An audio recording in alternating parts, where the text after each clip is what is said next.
Please subscribe to Face TV Africa and turn the notification on. Face TV Africa, ẹ jọ̀ọ́ ẹ subscribe hete. Face TV Muswobi. Ǹjẹ́ ìwọ ṣetán fún orílẹ̀-èdè wa tuntun?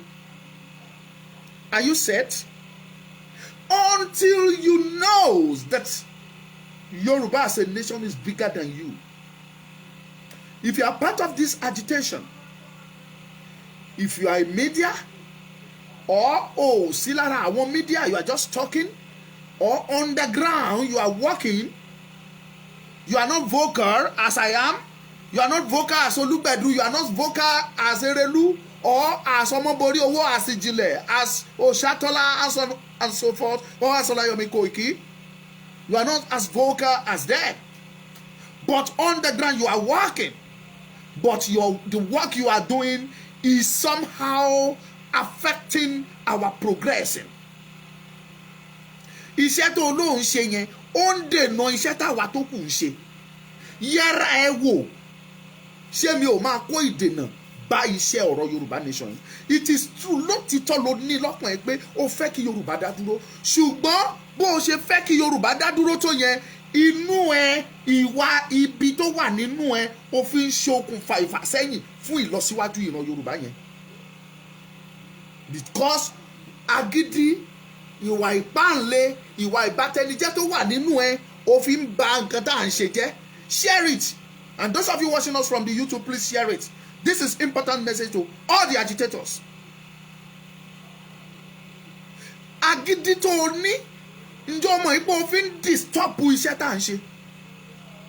Ìwà ipá tó ò ń hù, ǹjọ́ mọ̀ pé ó fi ń disturb ìtẹ̀síwájú agitation wa. This agitation, you must put aside all grudges.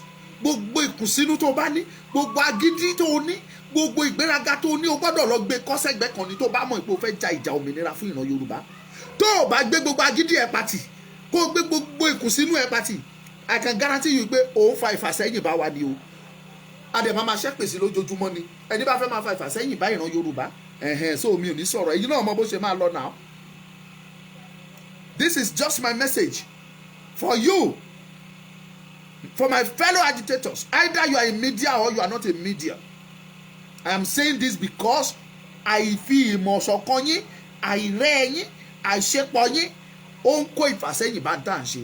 Èyí tó dẹ̀ fà tẹ́ ẹ̀ fi ṣepọ̀, tẹ́ ẹ̀ ṣe fi ìmọ̀ ṣọ̀kan ni wípé agídí inú yín tẹ́ ẹ̀ gbé pati tẹ́ ẹ̀ gbé kọ́, ìwà ìjọra ẹni lójú yín tẹ́ ẹ̀ gbé kọ́, ìwà ìkùnsínú yín tẹ́ ẹ̀ gbé pati, ìwà jẹgúdújẹrá tó wà nínú yín tẹ́ ẹ̀ fi sẹ́gbẹ́ kan, òun ló ń fa ìṣepọ̀ yín, òun ló dẹ̀ ń fa ìfàsẹ́yìn bá ìrìn àjò tá à ń rìn.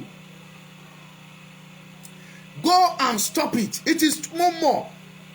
Ìpè lóòótọ́ ló nífẹ̀ẹ́ Yorùbá, lóòótọ́ ló wù ẹ́ lọ́kàn, ṣùgbọ́n agídí ò jẹ́ kó o jẹ́ kí Yorùbá tẹ̀síwájú, agídí ọkàn ẹ kò jẹ́ kí o gbà kí Yorùbá tẹ̀síwájú. There is nothing you can achieve. Kò sí nǹkan tó, kò sí èrè tó o fẹ́ jẹ nínú agídí. Tó o bá dẹ̀ dákẹ́, ìyẹn ò sọ pé dìdìrìn ni ẹ́. Èmi á máa sọ Yorùbá ló pa lóhùn ní yíyọ gínígíní ọlọ́gìnní kì í ṣe tójó ẹnu ní sá fún. Abẹ́ gbọ́ pé mo bẹ́ẹ̀ ní ká ní jàrí nínú agitation yìí ni. Kì í ṣe pé mo stupid, kì í ṣe pé mi ò gbọ́n, kì í ṣe pé wọ́n ń ṣe nǹkan ìbínú sí mi, mo ń rí nǹkan ìbínú, ṣùgbọ́n mo prefer láti keep quiet because Yorùbá as a nation is bigger than any anger I want to show. Yorùbá agitation is bigger than my very self, is bigger than my great grandfather, is bigger than any of us, is bigger than any governor, is bigger than anybody else. Yoruba is a nation, and you are a subject in Yoruba nation. You are a subject to that nation. You must partake, you must try your best, but don't ever allow your best, the best you are trying to render, don't ever allow it to draw us back. We are already backward.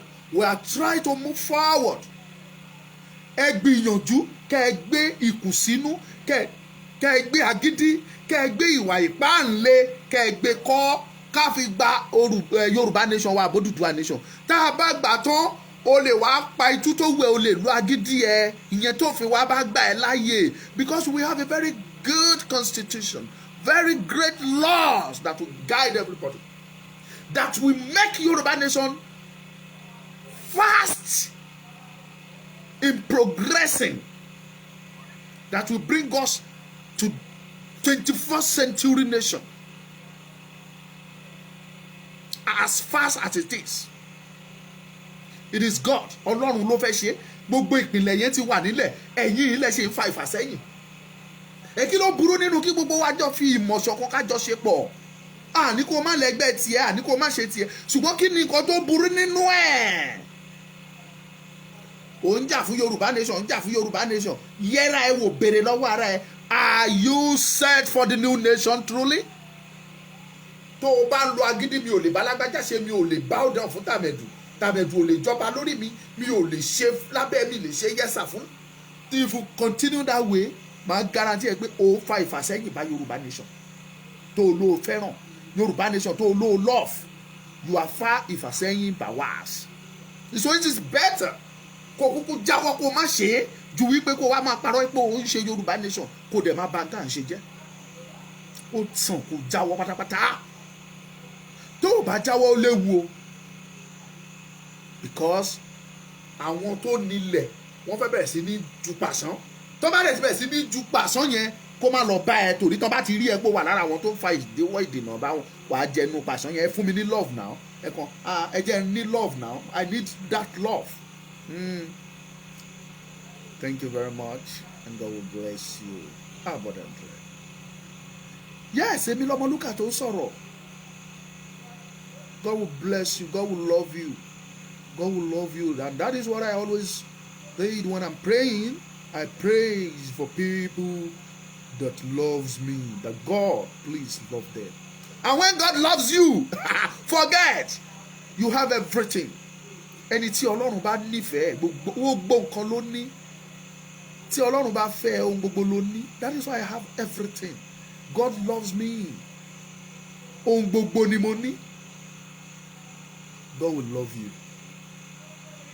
Finally, no call today. There's no room for call. Ọ̀rọ̀ yẹn mú mi nínú, ó mú mi lómi ni mo ṣe wá sọ fún yín. Wípé o, are you set for Yoruba nation, for the new nation? If truly you are set, go and hang that your anger. Go and hang it.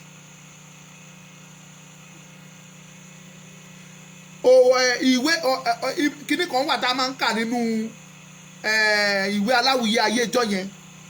Ìwà ló sọ nípa ẹ̀.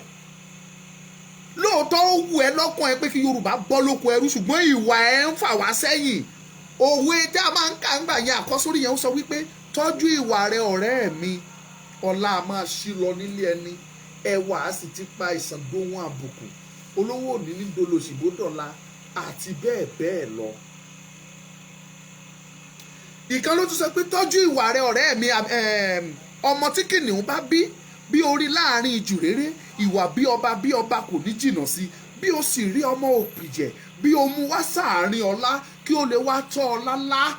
Bí o bá rẹ́ṣin, á tún wù kó pìjẹ fún. Ọmọ akíní ṣaki ọmọ ẹ má mà bínú sọmọ lúkà o. Mo ti gbàgbé ẹ̀. Àwọn kan dẹ̀ sì mọ sórí gidi gan o. Ọmọ ènìyàn àtàtà kì í ṣì wàhù, kì í tán nínú igbá oṣù, ká má ní fi kọ́ ọmọ alára. Ọlá kì í wọ́n ni ká wá gba àrí òpìjẹ láti bẹ́ẹ̀ bẹ́ẹ̀ lọ.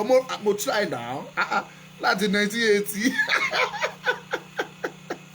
Me try now. Mi gbìyànjú. So please, if truly you are set for the new nation, it is true you are set. Ṣùgbọ́n gbogbo àwọn ìwà burúkú inú ẹ, ǹjẹ́ o ti gbé pati sẹ́gbẹ́ kí Yorùbá lè ráyè lọ? Ẹ lè kí nǹkan irin méjì, ẹ lè kí bọná lẹ́ẹ̀kan ṣoṣo. Ìkankan là á yọ ṣẹlẹ̀ kù. Gbé ìwà ìpáǹlé ẹ, gbé agídí ẹ, gbé ìkùnsínú ẹ, gbé ìjẹkújẹ ẹ, gbé pati sẹ́gbẹ́ kan kí Yorùbá lọ ná. Tí Yorùbá bá lọ, o lè wá máa hùwà ẹ bó ṣe wù ẹ́. Ìwà lẹ́wà ẹ. Thank you Adétóhùn ẹwà túgà ewé túgà bàbá. Màmá mi kò ní bàjẹ́ fún yín. Màmá mi Joy Mákindé kò ní bàjẹ́ fún yín. So that is the best solution for now. For you to prove it that truly you are set, ask yourself, am I truly set? Ǹjẹ́ mo ṣetán lóòótọ́? Ǹjẹ́ mo ṣetán fún Yorùbá nation? Tó o bá ṣetán, gbogbo ìwà pálapàla yẹn lọ pátì kó lè jẹ́ kí Yorùbá ráyè lọ. Ká lè jọ fi ìbánú kan ṣọ̀já, ká lè jọ fi ohun kan sọ̀rọ̀, kí gbogbo ayé lè gbọ́ ohùn wa pé lótìtọ́ Yorùbá ti ṣetán láti lọ. It's left for you. Once again, congratulations to the newly crowned Ọba of Ìṣẹ̀kírìland. Gbẹ́fìlà TV Àwíkòkò lójú ọlọ́rọ̀.